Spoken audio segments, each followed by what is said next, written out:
Good morning. Today is 19th December 2016 and we are going to discuss the articles of The Hindu. सबसे पहले नजर डालते हैं कौन कौन से आर्टिकल आज हम डिस्कस करने वाले हैं। तो ये देखिए, यहाँ पे नजर डाल लेते हैं। ये दो आर्टिकल हैं, देखिए ये आर्टिकल और ये आर्टिकल। ये पार्लियामेंट का जो विंटर सेशन वास आउट हो गया, कुछ भी काम इस पार्लियामेंट के विंटर सेशन में नहीं हो सका, उससे रिलेटेड ये दो आर्टिकल्स हैं। काफ़ी इंपॉर्टेंट आर्टिकल है। इवन जो ये बीच का आर्टिकल है, this article is one of my favourite. आपको अभी पता लगेगा कितना अच्छा ये आर्टिकल है। और जो ये आर्टिकल है एजुकेशन के बारे में है। एजुकेशन का सतर गिरता जा रहा है और हमारी गवर्नमेंट एक नई एजुकेशन पॉलिसी लाने जा रही है 50 साल बाद, जबकि ये पहली पॉलिसी आई थी 1968 में। उसके बाद में देखिए ये साइड में जो ये आर्टिकल है, ये दो पॉलिटिकल पार्टीज आपस में लड़ रहे हैं। कांग्रेस कहती है हमारे टाइम में ग्रोथ रेट ज़्यादा थी, यानी 2004 से लेकर 2009 तक अच्छी ग्रोथ रेट थी। और जो बीजेपी वाले कहते हैं कि हमारे टाइम में यानी 1999 से लेकर 2004 में अच्छी ग्रोथ रेट थी। तो ये आर्टिकल लिखा गया है एक पॉलिटिशियन द्वारा, जो कि कांग्रेस के राज्यसभा मेंबर हैं राजीव गौड़ा। तो ये आर्टिकल हम बिल्कुल नहीं डिस्कस करेंगे, फाड़ दीजिए इसको। अच्छा, जो ये आर्टिकल है बीसीसीआई से रिलेटेड ये आर्टिकल है, और ये भी बीसीसीआई के बारे में हम काफ़ी कुछ डिस्कस कर चुके हैं। और यूपीएससी में डायरेक्ट क्वेश्चन तो बीसीसीआई पर कभी भी नहीं आएगा, तो ये आर्टिकल नहीं डिस्कस करना। तो देखिए हमेशा क्या होता है, ये कई बार यही गलती करते हैं हम लोग, सब कुछ पढ़ने की कोशिश करते हैं जो इंपॉर्टेंट नहीं होता वो भी। यूपीएससी क्लियर करना बिल्कुल एक रॉकेट साइंस नहीं है। एक सेकंड के लिए मैं बोलूँगा, रॉकेट साइंस नहीं है। यूपीएससी को एग्जाम को क्लियर करने में सिर्फ एक चीज़ की आवश्यकता है। देखिए क्या पढ़ना है, मतलब ज़्यादा नहीं पढ़ना, क्या पढ़ना है, कितना पढ़ना है, कब पढ़ना है। कब पढ़ने का मतलब यह होता है कि अब ऐसा नहीं हो कि आप प्रीलिम आ गया नज़दीक और आप नई बुक्स पढ़ रहे हो, मेंस नज़दीक है और आपने वो इंडिया आफ्टर गांधी उठा ली या फिर रामचंद्र गुहा की बुक उठा ली। मेंस के लिए शॉर्ट नोट्स रिवाइज करने के लिए हमेशा तैयार होने चाहिए। मेंस के टाइम में आपको पता होगा सुबह शाम एग्जाम होता है और बहुत कम टाइम मिलता है। तो प्रीलिम और मेंस में यही डिफरेंस है। देखिए प्रीलिम में आप बहुत ज़्यादा फैक्ट्स पढ़ो, क्योंकि वहाँ पे ऑप्शन दिए होंगे, ऑप्शन देख के हमें याद आ जाएंगी चीज़ें। 4 ऑप्शन दिए होंगे तो हमें कुछ ना कुछ हमने पहले पढ़ा होगा तो हमें याद आ जाएगा। मेंस में ऐसा बिल्कुल भी नहीं होगा। मेंस में क्या होगा, एक छोटा सा ऑप्शन दिया होगा और क्वेश्चन दिया होगा, क्वेश्चन को हमें अटेम्प्ट करना और बिल्कुल कम टाइम फ्रेम में, 4-5 मिनट में। लास्ट टाइम में तो इतना कम टाइम बचता है क्वेश्चन को मेंस का एग्जाम अटेम्प्ट करने में, 4-5 मिनट में हमें वो क्वेश्चन अटेम्प्ट करना होता है। तो इतनी ब्रॉड थिंकिंग हमें चाहिए, सब कुछ हमें याद होना चाहिए। तो मेंस और इसमें यही डिफरेंस है। तो हमें एक सोचने का तरीका डेवलप करना होगा कि कैसे सोचते हैं पॉइंट्स को। अगर कैसा भी अनएक्सपेक्टेड क्वेश्चन आ जाए तो भी हमें उस क्वेश्चन को अटेम्प्ट कर सकें और अच्छे से सोच सकें उसके बारे में। तो इस तरह की हमारी थिंकिंग होनी चाहिए और इसे ही हम धीरे धीरे डेवलप करेंगे। तो देखिए मेन यही है, कोचिंग इंस्टीट्यूट डरा देते हैं आजकल। देखिए जब से ये एक फ़ायदा हुआ है, बस लास्ट बात है, जब से इस चीज़ का ये इंफॉर्मेशन एक्सप्लोजन आया है, यानी इंटरनेट की क्रांति आई है, और यह इंटरनेट की क्रांति यूपीएससी की परीक्षा को भी प्रभावित कर रही है। तो इससे क्या हुआ है, आप कुछ भी कह लीजिए, बहुत सारी वेबसाइट्स, आप अपना भी नाम ले लीजिए, चाहे ओनली आईएएस का नाम ले लीजिए, तो सारी की सारी वेबसाइट्स ज़्यादा से ज़्यादा इंफॉर्मेशन प्रोवाइड करने की कोशिश करते हैं। बुलेट की फॉर्म में इंफॉर्मेशन प्रोवाइड कर देते हैं, बुलेट की फॉर्म में अट्रैक्टिव बना के, डेकोरेशन बना के। मरुनाल इस मामले में बहुत अच्छी बात बोलता है। Mrunal is a very genuine person.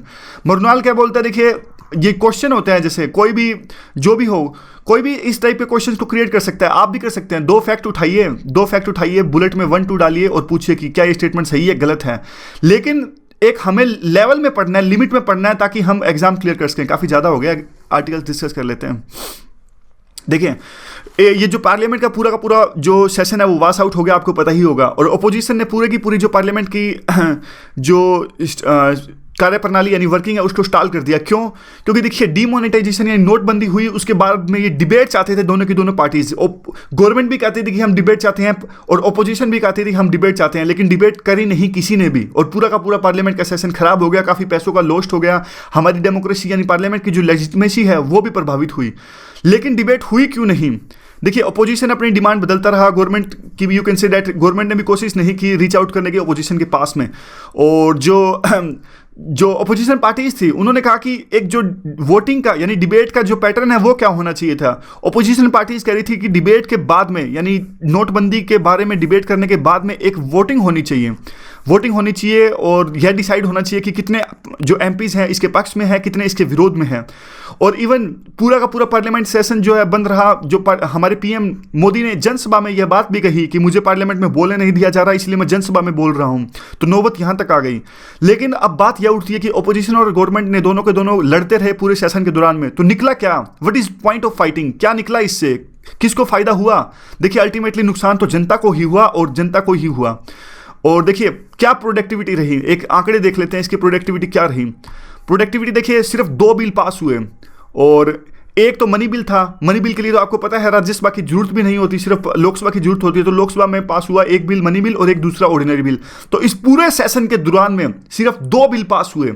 और ऊपर देखिए आप, जो पीआरएस है, पीआरएस लेजिस्लेटिव रिसर्च, पीआरएस के आर्टिकल्स अच्छे होते हैं, इसे भी हम बाद में डिस्कस करेंगे। इन्होंने अपनी रिसर्च में कहा कि 330 क्वेश्चन लिस्टेड थे, 330 क्वेश्चन पूछे जाने थे क्वेश्चन आवर के दौरान में, और उसके बाद में राज्यसभा में देखिए, लेकिन उसमें से सिर्फ 1% पूछे गए। क्वेश्चन आवर आपको पता ही होगा, क्वेश्चन आवर आते ही स्टार्ट होता है, 11 बजे आते ही स्टार्ट होता है क्वेश्चन आवर, और ये इंडिया की इन्वेंशन है। और उसके बाद में 12 बजे 0 आवर स्टार्ट होता है। इस तरह से ये पॉलिटी में आएगा तो हम डिस्कस करेंगे आगे। और लोकसभा देखिए, लोकसभा में तो थोड़ी प्रोडक्टिविटी अच्छी रही, 11% क्वेश्चन पूछे गए, लेकिन राज्यसभा में तो सिर्फ 1%। तो इतनी खराब you can see that working इस दौरान विंटर सेशन में रही। लेकिन देखिए क्या हो सकता था अगर दोनों के दोनों पार्टीज अच्छे से काम करती सेशन के दौरान में। तो आपको पता है जीएसटी आने वाला है, 1 अप्रैल 2017 से जीएसटी आ जाएगा। तो एक ये नींव तैयार हो जाती कोऑपरेशन की पॉलिटिकल पार्टीज के बीच में, जो कि नहीं हुई, और दे केप्ट फाइटिंग, लड़ते रहे पूरे सेशन के दौरान में वो। और देखिए it also fail to end the session on the, इसमें क्या है, अब आने वाले टाइम में आपको पता होगा 1 फरवरी से, यानी पहले क्या होता था बजट 28 फरवरी को आता था, last working day of Feb. अब क्या होगा, इस बार से बजट 1 महीना पहले आने लगेगा, यानी 1 फरवरी को बजट आने लगेगा। अब देखिए विंटर सेशन के दौरान में अगला जो सेशन है उसमें बजट पास होएगा, और बजट को 1 महीना आगे कर दिया गया है, 1 फरवरी को अब बजट पास होगा। तो अगर ये अच्छे से कोऑपरेट करते तो एक अच्छे बजट सेशन की नींव भी रखी जा सकती थी, कि उस बजट सेशन में एक अच्छा कोऑपरेशन होता। बार बार और जो एडजमेंट करके, यानी बार बार जो हाउस की जो वर्किंग है उसको स्टाल करके ओपोजिशन क्या करना चाहती थी, क्या दिखाना चाहती थी। ओपोजिशन की पार्टीज हैं वो ये दिखाना चाहती थी कि अभी भी पॉलिसी पैरालिसिस है, जैसा कि पॉलिसी पैरालिसिस यूपीए के दौरान था, सेकंड यूपीए के दौरान था, वही पॉलिसी पैरालिसिस अभी भी है कि पार्लियामेंट काम नहीं कर रही है। लेकिन नुकसान तो डेफिनेटली जनता का ही हुआ, दोबारा से कहना पड़ेगा। और जो फ्लोर ऑफ द हाउस से कंक्लूजन क्या निकलता है इस बात का, देखिए कंक्लूजन तो साफ साफ ये निकलता है कि हाउस किस लिए है, हाउस से एक कंस्ट्रक्टिव डिबेट हो, कंस्ट्रक्टिव अपोजिशन हो, लेकिन ऐसा हो नहीं रहा है। एक अपोजिशन हो रहा है वो सिर्फ सेक ऑफ अपोजिशन हो रहा है। एक हेल्दी डिबेट्स का ट्रेंड यहाँ पे इस्टेब्लिश होना चाहिए, और गवर्नमेंट की भी ड्यूटी बनती है। अपोजिशन देखिए अपने सेल्फ इंटरेस्ट और सेल्फ डिमांड्स को सर्व ना करे, और पार्टी पॉलिटिक्स यहाँ पे ना खेले।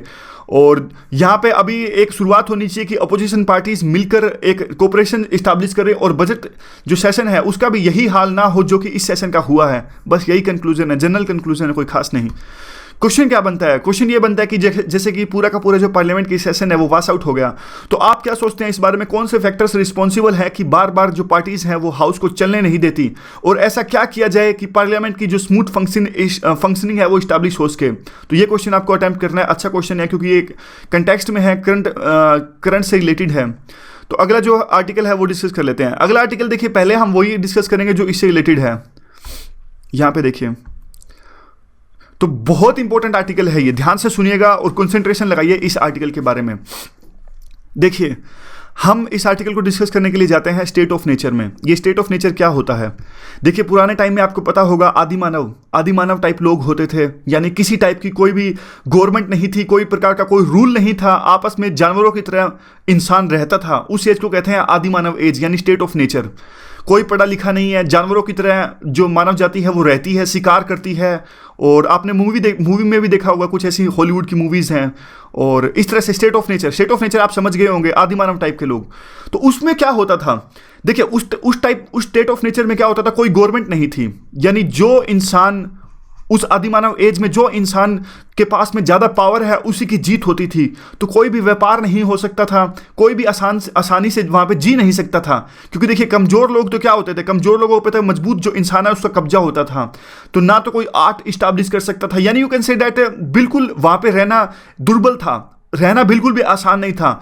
तो सभी इंसानों ने मिल बैठकर एक फैसला किया कि देखिए इससे तो ना आप खुश हैं ना मैं खुश हूँ, यानी जिसके पास में ज़्यादा पावर है वो नीचे वाले पावर को दबा देता है और उसको पढ़ने नहीं देता, लाइफ एंजॉय नहीं करने देता।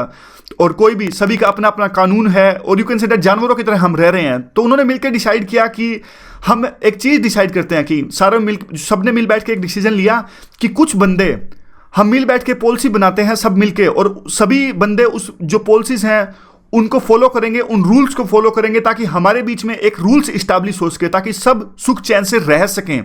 यह मिलकर डिसाइड किया। दोबारा से कहता हूं, काफी इंपॉर्टेंट चीज है।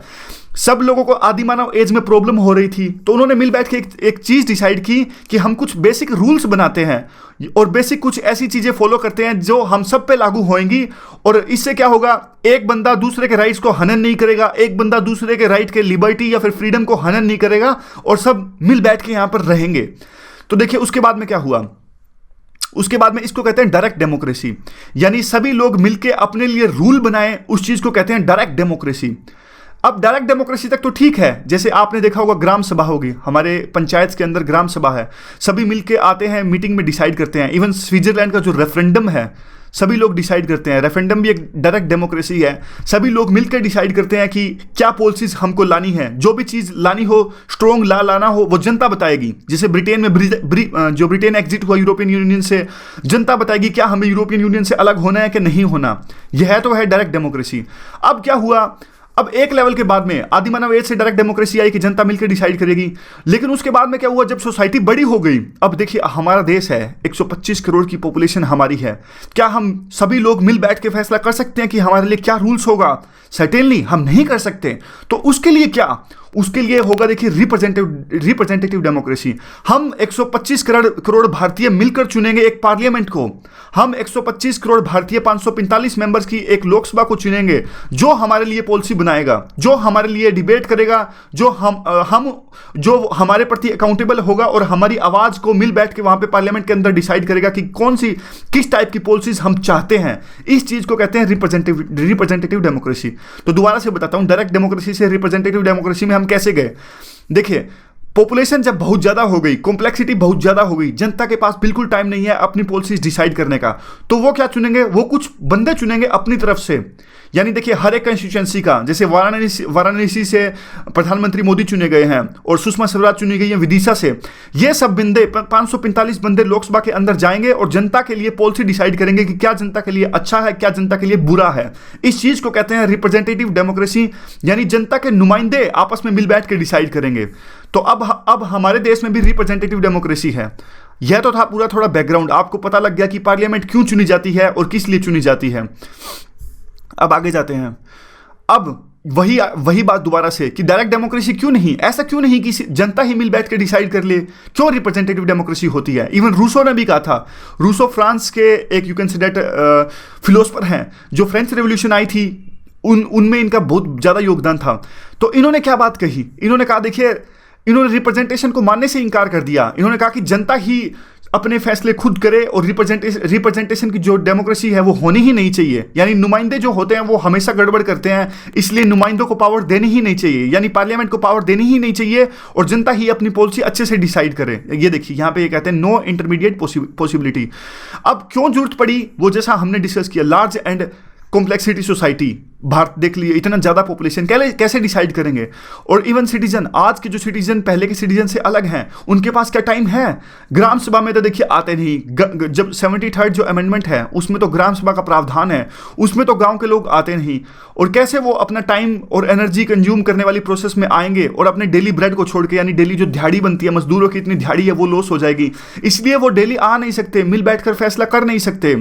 और दूसरी जो आज के जो सिटीजन है वो तो देखिए अलग ही रहना चाहते हैं, वो तो अपने पर्सनल स्पेस को उनको ज़्यादा वरीयता देते हैं, अपने इंटरेस्ट को ज़्यादा वरीयता देते हैं, अपनी सोशल लाइफ को ज़्यादा वरीयता देते हैं, अपनी प्राइवेसी को ज़्यादा वरीयता प्रदान करते हैं।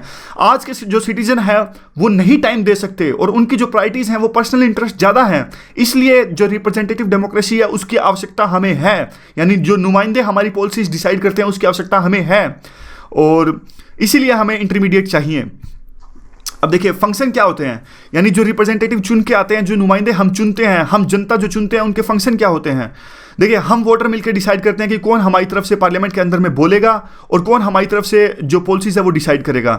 और रिप्रेजेंटेटिव का काम यही होता है, वो ना सिर्फ जनता के लिए बोलते हैं, यहाँ पे नोट आएगा, not only they speak for the individual, उनकी ड्यूटी यह भी है कि ओपिनियन बताए, जनता की ओपिनियन पार्लियामेंट में, पटल में जनता के मतलब जनता की जो आवाज़ है वो उठाए, उनके इंटरेस्ट सबके सामने रखे और उनकी जो ज़रूरतें हैं वो कंस्टिट्यूएंसी की जो जरूरतें हैं वो भी पूरा करे। यानी कंस्टिट्यूएंसी में जैसे पीएम मोदी वहाँ से चुन के आए वाराणसी में, तो वो पूरे देश की जनता की तो आवाज़ उठाते ही हैं, वाराणसी की जनता की आवाज़, उनकी जो डेवलपमेंट है उनके प्रति भी अकाउंटेबल हैं।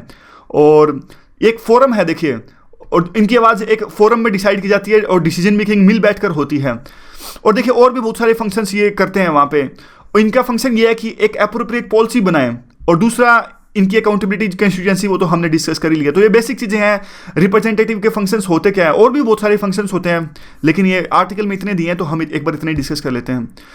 तो देखिए अब क्या है, अब क्वेश्चन ये उठता है, जनता की आवाज़ तो और भी बहुत सारे इंस्टीट्यूशंस उठाते हैं, जैसे मीडिया भी तो जनता की आवाज़ उठाती है, और सोशल एसोसिएशंस और नेबरहुड ग्रुप्स, ये सारे के सारे जो इंस्टीट्यूशंस है, ऑर्गेनाइजेशन है, ये भी जनता की आवाज़ उठाते हैं। चाहे आप एनजीओ मान लीजिए, या फिर नॉन प्रॉफिट प्रेशर ग्रुप्स मान लीजिए, फिलैंथ्रोपिक बॉडीज मान लीजिए, social political movements, trade unions, कुछ भी मान लीजिए, ये सभी बॉडीज, सभी ऑर्गेनाइजेशंस जनता की आवाज़ उठाती हैं। तो फिर पार्लियामेंट इन सबसे कैसे अलग है? देखिए पार्लियामेंट के पास में पावर्स हैं, पार्लियामेंट के पास में प्रिविलेजेस हैं, और जो 3 एडवांटेजेस पार्लियामेंट के पास हैं, यानी देखिए एक तो ये सब के सब, यानी ट्रेड यूनियंस मान लीजिए या फिर एनजीओज मान लीजिए, ये किसी पर्टिकुलर इंटरेस्ट को दिखाते हैं, यानी किसी एक सेक्शन को दिखाते हैं। जबकि ये पार्लियामेंट मेंबर्स हैं, ये सारे के सारे टेरिटोरियल डिलिमिटेड, यानी पूरी कंस्टिट्यूएंसी के लोगों की आवाज़ एक पार्लियामेंट का जो मेंबर है वो उठाता है। यानी सभी लोग इसमें शामिल होता है, कोई एक पर्टिकुलर सेक्शन नहीं, चाहे वो कोई जेंडर हो, चाहे मैन हो या वुमन हो, सभी धर्मों के लोग, हिंदू मुस्लिम सिख ईसाई, सभी जातियों के लोग, सभी एथनिसिटीज़ के लोग, सभी की आवाज़ ये पार्लियामेंट के मेंबर हैं वो उठाते हैं। और दूसरा देख लीजिए, ये अकाउंटेबल होते हैं, यानी एनजीओ वगैरह जो होते हैं, मीडिया होती है, अकाउंटेबल नहीं है किसी के प्रति, और जो पार्लियामेंट के मेंबर हैं ये अकाउंटेबल होते हैं जनता के प्रति। क्यों? क्योंकि देखिए इलेक्शन से हमने इनको चुना है, हमने इनको अपना वोट दिया है, इसलिए हमारे प्रति ये अकाउंटेबल हैं। और तीसरे जो एडवांटेज हैं वो, जो ये रिप्रेजेंटेटिव होती हैं, इनके पास में लेजिटिमेसी होती हैं। यानी अब देखिए कोई भी मेंबर है वो किसी भी पुलिस को धमका सकता है, पुलिस से अपना काम निकलवा सकता है, क्योंकि वो जनता सरकार है, उनकी एक लेजिटिमेसी है। मतलब अपोजिशन में हो तो भी, मतलब सिर्फ सरकार नहीं, अपोजिशन के मेंबर्स भी। लेकिन मेन बात कहने का मतलब ये है, इन सब की एक लेजिटिमेसी है, क्योंकि ये चुने गए हैं। बस 3 एडवांटेज हैं। जब भी इनकी बात आए तो आप ये देखिए, ये जो आर्टिकल है सभी दृष्टिकोण से महत्वपूर्ण है। चाहे आप ऐसे ले लीजिए, या फिर GS2 मान लीजिए, एथिक्स मान लीजिए, जनरल नॉलेज इंटरव्यू के लिए मान लीजिए, बहुत ही इंपॉर्टेंट ये आर्टिकल है। तो लिटिल बैकग्राउंड डिस्कस कर लेते हैं। हमारे देश के अंदर में कैसे पार्लियामेंट या फिर वोटर्स को पार्टिसिपेशन की बात आई, वोटर्स को सत्ता में भागीदारी की बात आई। तो देखिए मोतीलाल नेहरू कमेटी, आपको पता होगा साइमन कमीशन आया था, साइमन कमीशन ने चैलेंज किया था हमको कि आप अपना कॉन्स्टिट्यूशन बना के दिखाइए। तो सभी पार्टीज एकजुट हुई थी। उसके बाद में मोतीलाल नेहरू का कॉन्स्टिट्यूशनल ड्राफ्ट आया था। मोतीलाल नेहरू को बात कही गई सॉरी मोतीलाल नेहरू को एक बात कही गई कि देखिए आपकी जो पॉपुलेशन है, यानी भारत देश की जो पॉपुलेशन है काफ़ी इलिटरेट है, निरक्षर है, नहीं जानती, पढ़ना भी नहीं जानती, लिखना भी नहीं जानती, तो कैसे आप इनको वोटिंग राइट्स दे सकते हैं। तो जानते हो मोतीलाल नेहरू ने क्या कहा? मोतीलाल नेहरू ने एक बहुत ही अच्छी बात कही। मोतीलाल नेहरू ने कहा कि देखिए जो सत्ता की भागीदारी है उसको वो सुनिश्चित किससे होगी? वो पढ़ने लिखने से नहीं होगी, वो होगी एक पॉलिटिकल पार्टिसिपेशन से, और वही जनता में अभी लैक कर रहा है। तो इनको वोटिंग राइट्स देने से एक एक्सपीरियंस आएगा, पॉलिटिकल जब एक्सपीरियंस इनमें आ जाएगा तो वो भी पॉलिटिकल पार्टिसिपेशन कर सकेंगे। और यही बात सामने आई कॉन्स्टिट्यूट असेंबली में। जब कॉन्स्टिट्यूट असेंबली हमारे लिए संविधान निर्माण कर रही थी तभी यही बात सामने आई। उन्होंने भी कहा कि सभी को अधिकार होना चाहिए, वुमेन को भी, मैन को भी, पॉलिटिकल डेलिब्रेशन करने का और पॉलिटिकल गतिविधियों में पार्टिसिपेट करने का। उसके बाद हम देखते हैं क्या इंपॉर्टेंट है। तो फंक्शंस हैं क्या पार्लियामेंट के? वो तो रिप्रेजेंटेटिव के फंक्शंस अभी हमने डिस्कस किए थे। अब इनके फंक्शंस हैं क्या पार्लियामेंट के? पार्लियामेंट आपको पता होगा कानून बनाती है, सारे लॉज ये बनाती हैं, और जो इनकी जो पार्लियामेंट है गवर्नमेंट की अकाउंटेबिलिटी इंश्योर करती है। थोड़ा सा मैं इसको आपके बारे में बताता हूँ। वेस्टमिनिस्टर मॉडल हमने अपनाया था। 545 मेंबर चुन के आते हैं लोकसभा में। इन 545 मेंबर्स में से कुछ मेंबर्स मिलके, यानी अगर 272 मेंबर्स की जिसके पास मेजोरिटी है, जिस पार्टी के पास में, वो मिलके एक यू कैन से दैट सरकार बनाती है। यानी 272 मेंबर्स के साथ में कुछ लोग सरकार मिल के बनाते हैं। जबकि अब देखिए क्या डिफरेंस है इन दोनों के बीच में। 272 या फिर उससे ज़्यादा भी हो सकती हैं, ये मेंबर्स मिलकर सरकार बनाते हैं, लेकिन पूरी की पूरा 545 मेंबर्स की पार्लियामेंट इनको अकाउंटेबल रखती है, यानी इन सरकार से जो मेंबर्स, जो पार्टी मिलकर सरकार बनाती है, इनसे क्वेश्चन पूछती है कि आप ठीक काम कर रहे हो कि नहीं कर रहे।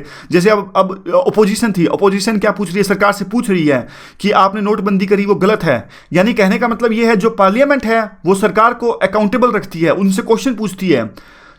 अब यही है देखिए उसके बाद में पार्लियामेंट एक फोरम प्रोवाइड करती है जो कि जिसमें एक इस्टेब्लिश प्रोसीजर्स के हिसाब से एक डिबेट होती है और क्या करना चाहिए क्या नहीं करना चाहिए, पॉपुलर एक्सपेक्टेशंस क्या क्या हैं और उनको कैसे पूरा किया जाए, जनता क्या चाहती है क्या नहीं चाहती, इस तरह के जो डिसीजंस है वो पार्लियामेंट लेती है। और उसके द्वारा उसके हमने पहले जैसे डिस्कस किया कंस्टिट्यूएंसी के लिए भी काम करती है, डेवलपमेंट लाती है और उसके बाद में इंफॉर्मेशन प्रोवाइड करती है, सभी जनता के सामने रखती है क्या हमने किया और जैसे फॉरेन पॉलिसी में क्या किया क्या नहीं किया, इस तरह की चीज़ें। और जॉब है क्या रिप्रेजेंटेटिव्स की, जैसे हमने पहले डिस्कस किया। देखिए एक रीजन, इनमें एक रीजन होना चाहिए जिसके बेस पे जनता ने इनको इलेक्ट किया है। ये सोर्स ऑफ पावर हैं, इनको हमने पावर दी है कि आप हमारे लिए काम करो, इनको हमने जो प्रिविलेजेस दिए हैं इसलिए दिए हैं क्योंकि ये हमारे लिए काम करें। हमारा रैशनल ये था कि ये जनता के लिए डेवलपमेंट लाए, जनता की आवाज़ को उठाएं। उसके बाद में क्या है, लेकिन अब देखिए अब एक डिक्लाइन हो रहा है। एक पूरा का पूरा क्वेश्चन यहाँ पे बनता है पार्लियामेंट का जो डिक्लाइन है या फिर डिक्लाइन ऑफ रिप्रेजेंटेटिव डेमोक्रेसी है वो कैसे हो रहा है। आप हमारी पार्लियामेंट का एग्जांपल लीजिए, आप देख लीजिए कितना टाइम वेस्ट होता है, कितनी एनर्जी वेस्ट होती है और क्लैटर एंड ईयर स्प्लिटिंग सारा का सारा जो क्लैमर होता रहता है और लॉ मेकिंग होती नहीं है, ऑर्डिनेंस से बिल पास हो जाते हैं और मोस्ट इंडियन जो पार्लियामेंट को इररिलेवेंट फाइंड करते हैं कि कुछ भी काम का नहीं है, फेलियर हो है, डेलिब्रेट जो डिस्कशन करनी होती है वो भी नहीं करते, एम्पटी बेंचेस देखने को मिलती है, एब्सेंट वो रहते हैं और एग्जीक्यूटिव डेलीगेशन ऑफ पावर है वो भी बहुत कम है।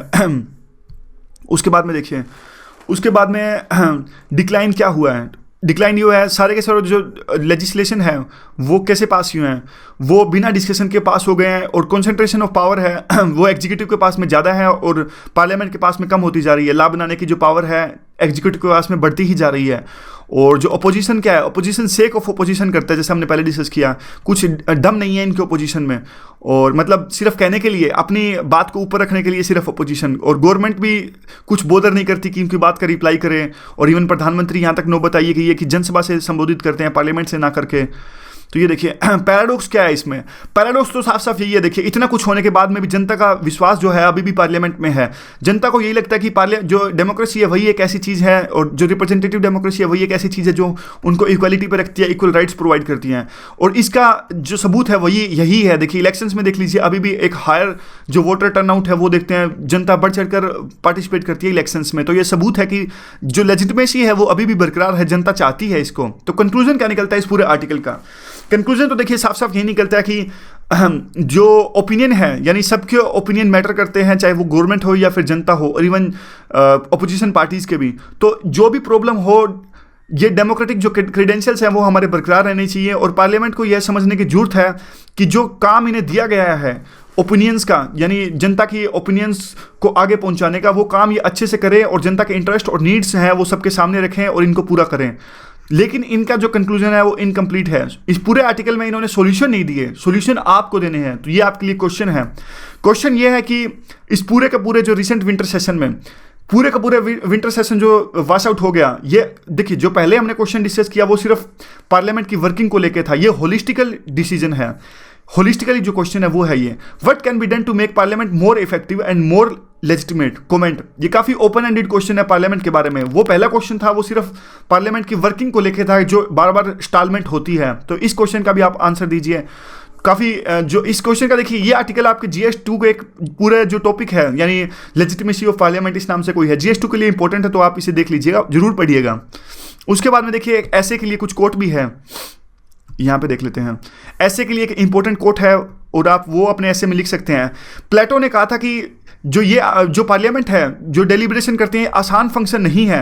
ये पूरे जनता, यानी देखिए इतने सारी जनता की जो पॉलिसी डिसाइड करते हैं, तो काफ़ी इंपॉर्टेंट रिस्पॉन्सिबिलिटी इनके ऊपर रहती है। तो ये कोट पढ़ लीजिएगा, काफ़ी इंपॉर्टेंट कोट है ये, आप ऐसे के लिए यूज़ कर सकते हैं। इवन जो दूसरा कोट है वो भी आप ऐसे के लिए यूज़ कर सकते हैं। तो आज ऐसे के लिए अलग से निकाल दिए कोट और आगे ऐसे ही करेंगे। नेहरू ने भी 1957 की स्पीच में यही कहा था कि हिस्टोरियन देखिए हमें इस बात से नहीं देखेंगे कि हमने कितनी स्पीचेस दी या फिर कितने बिल पास किए, वो इस बात में इंटरेस्ट, वो इससे भी ज़्यादा गहरी बातों में इंटरेस्ट होंगे कि हमने कितना ज़्यादा देश का निर्माण किया, कितना एकजुट होकर हमने जनता की आवाज़ उठाई, और यह रिस्पॉन्सिबिलिटी किसी रिस्पॉन्सिबिलिटी से कम नहीं है। इस तरह की बात नेहरू ने कही। Whether we are worthy of it और not, but what matters is we try to do that. लेकिन अब फिलहाल जैसे पार्लियामेंट का पूरा सेशन वास आउट हो गया, कम से कम वो नहीं दिखाता।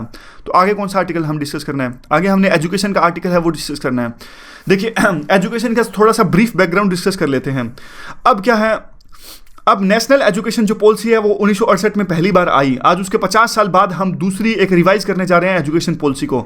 उसी बीच में 1986 में भी एक national policy on education I, RTE आया 2009 में, और अब हम इसका रिवीजन करने जा रहे हैं। तो अब देखिए, मैं उसी बात का आपको एग्जाम्पल देना चाहता हूं। अब कुछ कोचिंग इंस्टीट्यूट क्या करेंगे, इस पूरे 1986 का बैकग्राउंड भी आपको रटवा देंगे। उस एजुकेशन पॉलिसी में एक एक चीज़ क्या होगी, उसमें क्या हुआ, उसमें ये हुआ, उसमें इक्वलिटी को जोड़ दिया गया, उसमें नवोदय आया, उसमें ये आया। अब इन सब चीज़ों की जरूरत नहीं है, बस आपको एक डेफिनेशन पता होनी चाहिए कि पहली पॉलिसी कब आई थी।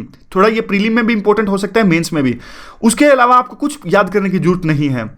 आरटीई आपको ये पता होना चाहिए कि आरटीई में 25% जो सीट्स थी इवन प्राइवेट स्कूलों में भी गरीब जनता के लिए आरक्षित हो गई, और काफ़ी रिवोल्यूशनरी था यह कदम। यानी 6 से 14 साल के लिए एक फिक्स कर दिया गया कंपलसरी एजुकेशन, या भी सभी जनता के लिए फ्री एजुकेशन, सभी बच्चों के लिए फ्री एजुकेशन, और कोई डिटेंशन नहीं होगी, नो डिटेंशन आया था इसमें। बस इस तरह की बातें हैं इसमें। 3-4 पॉइंट आपको पता होना होगा, और ये सबके लिए लागू होगा जम्मू कश्मीर को छोड़ के, क्योंकि जम्मू कश्मीर के लिए अलग से वो पॉलिसी थी इस तरह की। प्रोफेशनल क्वालिफिकेशन एजुकेशन की बात की गई, 5 साल तक प्रोफेशनल टीचिंग का एक्सपीरियंस होना चाहिए। तो ये सब पॉइंट्स थे आरटीई के। अब देखिए, अब क्यों जरूरत है हमें रिवीजन की? हमें रिवीजन की देखिए इसलिए आवश्यकता है क्योंकि जो हमारी एजुकेशन है अभी तक क्या है, बहुत ज़्यादा सेटिस्फैक्टरी काम नहीं कर पाई है। और इवन खास करके प्री प्राइमरी एजुकेशन यानी छोटी क्लासों की जो एजुकेशन होती है, 2000 से लेके जो सरकार का रुख है इस तरफ ज़्यादा है कि सप्लाई साइड प्रॉब्लम को टैकल किया जाए, यानी ज़्यादा से ज़्यादा चिल्ड्रंस को एजुकेशन दिया जाए। यानी कहने का मतलब है कि जो इनरोलमेंट है, ज़्यादा से ज़्यादा बच्चे स्कूल में पढ़ने लिखने आएँ। अब देखिए उसका फ़ायदा भी हुआ है। 2000 में जो थी वो हमारी लिटरेसी रेट 80 पॉइंट यानी इनरोलमेंट कह लीजिए इसको कि 81.6% थी, और 6 से 14 साल के बच्चों के बीच में अब बढ़कर 96% हो गई है 2008 के में ये डेटा आया था। देखिए दोबारा से मैं कई बार ऐसा है एक चीज़ बताना चाहता हूँ, कई बार कुछ मिस्टेक कर देता हूँ। Definitely like no one is perfect here, और मैं तो सबसे नीचे ही हूँ, परफेक्ट तो छोड़ ही दीजिए आप।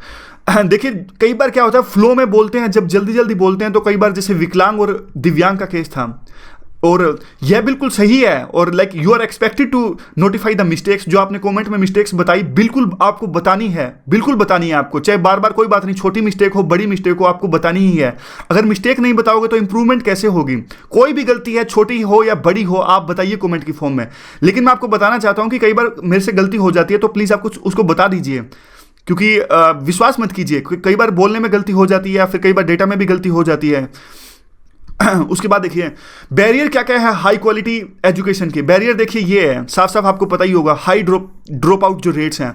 बच्चा आ तो जाता है स्कूल में, लेकिन मैटर ये करता है कि कितने आगे तक वो जा पाता है। इवन सबसे पहले देखिए गर्ल्स का देख लीजिए, गर्ल्स को आज भी पैट्रियार्की है। तो छोटे गांव में देख लीजिए, कई गांव में 5वीं तक पढ़ाएंगे छोटी बच्चियों को, 6ठी तक पढ़ाएंगे, ज़्यादा से ज़्यादा 8वीं तक पढ़ाएंगे, और 10वीं के बाद तो देखिए वो उनको पढ़ना मुश्किल हो जाता है क्योंकि स्कूल दूर होता है। लेकिन आजकल सिचुएशन काफ़ी ठीक हो रही है, लेकिन फिर भी ये हाई ड्रॉप आउट जो रेट्स हैं खास करके छोटी बच्चियों की, उनको ठीक होना चाहिए। टीचर एब्सेंट रहता है, टीचर तनख्वाह लेता है सरकार की, इतनी ज़्यादा इनकी तनख्वाह होती है टीचर्स की, फिर भी एब्सेंट रहते हैं। और जो टीचर की क्वालिटी है वो भी अच्छी नहीं होती, सिफारिशें चलती हैं, नेपोटिज्म और जो करप्शन चलता है इससे चुन के आते हैं। जो मेथोडोलॉजी है वो भी इनकी एजुकेशन की जो पढ़ाते हैं वो भी अच्छी नहीं है। और दूसरा देखिए जो रिसोर्सेज हैं वो भी सफिशिएंट नहीं है, इंफ्रास्ट्रक्चर नहीं है, स्कूलों में टॉयलेट्स की सुविधा नहीं है। फिर भी देखिए काफ़ी कुछ ठीक हो रहा है, ये पॉइंट्स काफ़ी वेग पॉइंट्स है, काफ़ी कुछ ठीक भी हो रहा है, लेकिन फिर भी सुधार की आवश्यकता है, इसीलिए पॉलिसी में रिवाइज हो रहा है। सॉरी। जो प्रॉब्लम्स है देखिए, प्रॉब्लम्स क्या क्या है पुअर लर्निंग आउटकम्स की। यानी देखिए एक होता है आउटपुट, एक होता है आउटकम। आउटपुट क्या होता है? आउटपुट ये होता है कि इनरोलमेंट रेशो आपने बढ़ा दी, बुक्स आपने दे दी जनता को। आउटकम क्या होता है? आउटकम होता है ये जनता ने सीखा कितना। अमर्त्य सेन हमेशा ये बात कहते हैं, आप हमेशा याद रखिएगा इसे, जनता को बुक्स देने से क्या होगा जब तक कि आप उसको बुक्स पढ़ना नहीं सिखाएंगे। यानी उनको कैपेबल बनाना है, एक आउटकम पे हमें जोर देना है। तो ये देखिए स्ट्रक्चरल इशू है इस आउटकम में। हमारा सिलेबस जो डिफाइन है वो सिलेबस ही अच्छा नहीं है, और जो रोट लर्निंग यानी रट्टा पर इसमें जोर दिया जाता है, यानी जो ज़्यादा रट्टा अच्छा लगाएगा उसी की जीत होगी, वही ज़्यादा अच्छा आगे जाएगा। और जो प्रोडक्टिव लर्निंग है उस पर कम ध्यान दिया जाता है। और देखिए, अगर हमें डिजिटल ये जो सारे डिजिटल इंडिया की तरफ जाना है या फिर कम्पिटिटिव वर्ल्ड की तरफ जाना है, तो हमें एक प्रोडक्टिव फोर्स का निर्माण करना होगा और हाई स्किल्ड लेबर, और यू कैन से दैट जो हमारी इकोनॉमी को आगे ले जाए और ग्लोबल इकोनॉमी में हमारा स्थान पक्का कर सकें। तो ऐसी फोर्स की हमें आवश्यकता है आज के टाइम में। एक सेकेंड, ये क्या हो गया? हाँ, उसके बाद में कंक्लूजन क्या निकलता है? देखिए, कंक्लूजन तो साफ साफ यही निकलता है कि जो एफर्ट्स हैं, यानी जनता की, इस गवर्नमेंट ने भी और पिछली गवर्नमेंट्स ने जो एजुकेशन को आगे ले जाने के लिए एफर्ट्स लगाए हैं वो काबिल तारीफ हैं। लेकिन अब पॉलिसी मेकर्स को यह समझना होगा कि जो चाइल्ड की एजुकेशन है, यानी जो प्राइमरी एजुकेशन है, वो गिल्ली मिट्टी होते हैं चाइल्ड से। उस टाइम पे कोग्निटिव लर्निंग अगर डेवलपमेंट उसकी हो जाए तो आगे तक कायम रहती है। और इसी तरफ यानी प्राइमरी एजुकेशन का जो हमें सुधारना होगा। और अभी देखिए, जो असर एक यू कैन से प्रथम एक एनजीओ है, या फिर और देख लीजिए 10th annual states of education report जो अभी आई थी, इन्होंने क्या कहा, क्लास 3 के बच्चे जो सेकंड क्लास की बुक पढ़ सकते हैं, उनकी जो परसेंटेज है वो 23.6% है, 23.6%। और 5वीं क्लास के बच्चे जो दूसरी क्लास की बुक पढ़ सकते हैं, उनकी परसेंटेज है 48.1%। तो देखिए, यानी तीसरी क्लास का बच्चा दूसरी क्लास की बुक भी नहीं पढ़ सकता, 5वीं क्लास का बच्चा दूसरी क्लास की बुक भी नहीं पढ़ सकता। इसलिए हमें जोर देना है एक्टिविटी बेस्ड लर्निंग पे। और टीचिंग का जो मेथड्स है वो अच्छा होना चाहिए, जो आउटकम प्रोवाइड कर सकें और जो स्किल्स सिखा सके जनता को, ताकि ये जनता, यही जनता आगे जाके हमारे देश को आगे ले जाएं और डिजिटल इंडिया जैसे प्रोग्राम्स में अपनी भागीदारी निभाएं। तो इस तरह का ये पूरा का पूरा आर्टिकल था। अब एक आर्टिकल हम डिस्कस करेंगे किसका, इंडियन एक्सप्रेस का हम आर्टिकल डिस्कस करेंगे। ये जल्दी जल्दी 5 मिनट में डिस्कस कर लेते हैं। देखिए, 2.5 साल मोदी गवर्नमेंट को हो गए और अब ये देखते हैं कि मोदी गवर्नमेंट ने क्या किया। देखिए, मोदी गवर्नमेंट के दौरान में जो एग्रीकल्चर की ग्रोथ थी, ये पूरा का पूरा आर्टिकल मोदी गवर्नमेंट की एग्रीकल्चर पॉलिसीज के बारे में है। देखिए, 0.5% से हमारी एग्रीकल्चर ग्रोथ हुई। क्यों? क्योंकि महाराष्ट्र में बैक टू बैक 2 सूखे आए, यानी ड्रोट्स आए। मोदी गवर्नमेंट ने एक बहुत ज़्यादा इंपॉर्टेंट जो प्रधानमंत्री फसल बीमा योजना का निर्माण किया है और इसने काम भी करना स्टार्ट कर दिया। और खरीफ 2016 यानी जिसमें चावल हुए, कॉटन हुई, जो गर्मियों का जो सीजन था वो खरीफ सीजन होता है, जो सर्दियों का होता है वो रबी होता है। खरीफ सीजन में इस प्रधानमंत्री फसल बीमा योजना ने पहला अपना काम किया। उसके बाद में देखिए क्या है, उसके बाद में उससे पहले कौन से थी, जो प्रधानमंत्री फसल बीमा योजना से पहले मॉडिफाइड जो ये स्कीम थी NAIS, और यह जो फार्मर्स यानी किसानों के जो इंटरेस्ट थे वो अच्छे से नहीं सर्व कर पा रहे थे। और जो क्वांटम ऑफ क्रॉप लोन्स था, कितने पैसे मिलते थे किसानों को, वो भी कम था, एरिया भी कम था, सब कुछ में एरिया भी कम कवर्ड था, किसान भी कम कवर्ड थे, पैसे भी कम मिलते थे, तो तमाम तरह की दिक्कतें थी इसमें। तो फिर आई प्रधानमंत्री फसल बीमा योजना। इसने क्या किया, इसने जो इनके फार्मर्स का कंट्रीब्यूशन है प्रीमियम में वो घटा दिया उन्होंने, यानी फार्मर्स का कम पैसे देने हैं अब इंश्योरेंस के लिए। और लोकलाइज्ड रिस्क भी इसमें शामिल हो गए। देखिए, काफ़ी लोकलाइज्ड रिस्क, जैसे बादल फट गया उत्तराखंड के अंदर में, इस टाइप के रिस्क भी शामिल हो गए। और सिंपल और स्मार्ट टेक्नोलॉजी, जैसे ड्रोन वगैरह की टेक्नोलॉजी का यूज होने लगा। और एक जो प्रीमियम था वो भी फिक्स कर दिया गया, जैसे 2% था खरीफ के लिए, 1% था रबी के लिए, हॉर्टिकल्चर के लिए 5% था, तो ये प्रीमियम इनका फिक्स कर दिया। अब ये देख लेते हैं प्रधानमंत्री फसल बीमा योजना। प्रधानमंत्री फसल बीमा योजना हमने डिस्कस कर ली कि 1 क्रॉप 1 रेट, ये जो हमने सारे के सारे पॉइंट दोबारा से डिस्कस किए। फीचर्स क्या है, फीचर ये सब हैं जो हमने ऊपर डिस्कस किए। तो अब इसका इवैल्यूएशन कर लेते हैं। देखिए, पहले तमाम तरह की दिक्कतें आ रही थी, ना एरिया कवर्ड था, ना प्रीमियम अच्छा मिलता था। तो इन सब चीज़ों को दूर करने की कोशिश की गई प्रधानमंत्री फसल बीमा योजना में। सरकार ने क्या किया, एक टेक्निकल कमेटी का निर्माण किया हर एक डिस्ट्रिक्ट में, जो ये देखेगा कितना पैसा चाहिए, फिनेंस कितना चाहिए, सम्स यानी पूरे जो फसल है उनको इंश्योर करने के लिए। और प्रीमियम जो डिसाइड होगा वो एक्चुरियल बेसिस पे होगा, कोई कैप नहीं होगा। यानी ऐसा नहीं है कि कम होएगा, जो किसानों को जो प्रीमियम देना होगा वो तो कम देना होगा, लेकिन कंपनीज को पूरा मिलेगा, यानी सरकार सब्सिडाइज करेगी। और बिड्स इनवाइट होंगी, यानी बोली लगेगी जनता द्वारा भी और प्राइवेट कंपनीज के द्वारा भी, उसी के बेस पे प्रीमियम डिसाइड होगा। और कुछ इवैल्यूएशन कर लेते हैं इसका। काफ़ी सारा डेटा है, इंपॉर्टेंट नहीं है, फिर भी आप देख लीजिए। जो प्रीमियम है, देखिए 35 पॉइंट जो प्रीमियम छोड़िए, मतलब प्रधानमंत्री फसल बीमा योजना ने 35.5 मिलियन फार्मर्स को किया। और पहले जो स्कीम्स थी 12.1 और 2013 में ये डेटा था, और 2015 में ये डेटा था 25.4 मिलियन किसान सिर्फ इंश्योर हुए। अब ये बढ़कर हो गया 35.5। और उसके अलावा देखिए डेटा है, काफ़ी इंपॉर्टेंट नहीं है, कहने का मतलब यही है साफ साफ कि जो एरिया है वो भी बढ़ गया, किसान भी ज़्यादा इंश्योर हुए, एरिया भी ज़्यादा इंश्योर हुआ, और जो ये है सम भी, यानी पैसा भी ज़्यादा पैसा मिला इंश्योरेंस का। तो बस ये सारे पॉइंट्स हैं और आगे देखते हैं इसमें प्रॉब्लम्स क्या क्या आई। देखिए, प्रॉब्लम तो साफ साफ यह आई कि जो एक्चुअल प्रीमियम था, अब देखिए इतने सारे किसान का अगर इंश्योरेंस हुआ, इतने सारे किसानों का अगर प्रीमियम सब्सिडाइज्ड हुआ, तो जितना इकोनॉमी ऑफ स्केल है यानी जनता बढ़ी तो प्रीमियम तो कम होना चाहिए, लेकिन प्रीमियम 9.8% से बढ़ के 14.9% बढ़ गया। किसानों को तो देखिए सिर्फ उतना ही देना है, 1.5%, 2.5%, 1.5% रबी के लिए और जो 2.0% है वो खरीफ के लिए। लेकिन सरकार को तो कंपनीज को देना है ना, तो सरकार के लिए प्रीमियम बढ़ गया। सरकार का पैसा भी तो अपना खुद का ही पैसा है, तो इसलिए प्रीमियम है वो बढ़ गया, यानी ज़्यादा पैसा जनता सरकार को कंपनीज को देना है जो इनका इंश्योरेंस करेंगे। दूसरा, स्टेट्स को देखिए, स्टेट्स को जिन स्टेट्स ने पहले जल्दी प्रोसेस पूरी कर ली, यानी देखा कहाँ का लॉस हुआ है, उनको तो कम पैसा मिला, यानी और जिन स्टेट्स ने सारी प्रोसेस बाद में कंप्लीट करी उनको ज़्यादा पैसा मिल गया। तो ये 2-3 जो है प्रॉब्लम्स हैं इसकी। तो लिटमस टेस्ट तो देखिए किसी भी इंश्योरेंस स्कीम का इसी से पता लगता है कि क्रॉप डैमेज कितना जल्दी हुआ, यानी कितना जल्दी किसानों को अगर उनकी फसल बर्बाद हुई है तो कितना जल्दी उनको पैसा मिला, कंपनसेशन मिली। और अब देखिए कुछ, अभी वैसे तो खरीफ सेशन था, खरीफ यानी खरीफ की जो फसल थी ठीक ठाक हुई और कुछ ऐसी डिजास्टर नहीं आई, लेकिन फिर भी कुछ ऐसे एरिया जहां फ्लड आई तो वहां पे देखिए जो असेसमेंट हुई जो आंखों से ज़्यादा हुई, यानी जो ड्रोन्स इस्तेमाल करने की बात कही गई थी वो ड्रोन्स नहीं इस्तेमाल किए गए। और यह भी कहा गया था जो फील्ड ऑफिशियल होंगे सबके पास में स्मार्टफोन होगा, लेकिन स्मार्टफोन्स भी उनके पास में नहीं था। तो इस तरह की प्रॉब्लम्स इनको डिस्कस करने के लिए आई। तो कंक्लूजन क्या है? कंक्लूजन तो यही है, देखिए जो हम हमेशा अपने आंसर में लिखते हैं, कोई भी पॉलिसी कितनी भी अच्छी हो उनका इंप्लीमेंटेशन सबसे अच्छा होना चाहिए। और गवर्नमेंट 16,000 करोड़ से ज़्यादा इस फसल पर यानी इस जो योजना है उस पर लगा रही है, लेकिन अब इस पे चलता है एटीट्यूड पर से काम नहीं चलेगा और एक स्ट्रॉन्ग रवैया अपनाना पड़ेगा सरकार को भी और जनता को भी। सरकार को कहना पड़ेगा कि आप इसे इंप्लीमेंट कीजिए। अगर सरकार अच्छे से इंप्लीमेंट नहीं करती है तो अब होगा क्या, इस फसल को इंप्लीमेंट करने के लिए इफेक्टिव इंप्लीमेंटेशन होना चाहिए और ताकि जनता का अच्छे से जो है इंटरेस्ट को सर्व करें। तो ये सारे के सारी आज की डिस्कशन थी। 3 आर्टिकल हमने द हिंदू को डिस्कस किए, एक इंडियन एक्सप्रेस का डिस्कस किया। Thanks very much for discussion.